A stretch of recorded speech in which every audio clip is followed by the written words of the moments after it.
Hi. If it looks like I've been crying, it's because I have been. My dog Lucas is drying my tears. Well, he's not really drying them so much as adding slobber to them. And I was just watching a very, very touching story about a dog that was living in a sewer and was rescued, and you can see that video at the end of this video. And watching that inspired me to make my own video, just sharing some of the statistics that people might not know about homeless dogs. Here are just some things that will probably shock you about homeless dogs. You know, maybe you see videos or you're asked to donate and you just think, oh, someone else will help, but if you know a little bit about the numbers involved, you'll realize that someone else is not enough. You know, and there's almost never going to be enough people helping, so, you know, anything that you can offer will never go unused. Almost 3 million dogs or cats are put to death every year in a shelter because they couldn't find a home.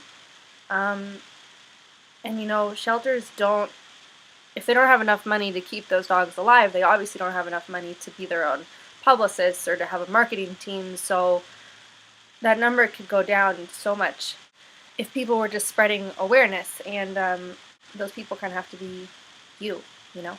Follow your local shelters on Facebook. They usually, sometimes that's the only way they have to post about their animals, or, you know, there's just local awareness groups that will post about dogs that they find that are on a euthanasia list and need to get a home immediately.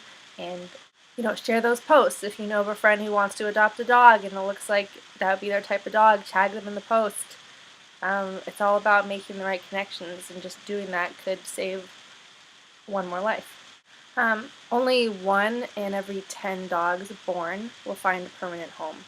So that means 90% of dogs that are born don't find a permanent home. They end up on the streets, or they end up being passed around from shelter to rescue, and maybe that rescue gets too full, so they get put back in a pound, you know, where there's sort of an expiration date on their life. There's more homeless animals than there are homeless people. There's 5 homeless animals for every homeless person. So if you've ever had the logic, oh, well, the homeless people will just take care of the homeless dogs running around, A, they don't have the resources to do so properly, and B, even if they somehow decide to give all the money they collect in their, you know, cup on the street corner to their dog, there is not enough of them to take care of homeless dogs.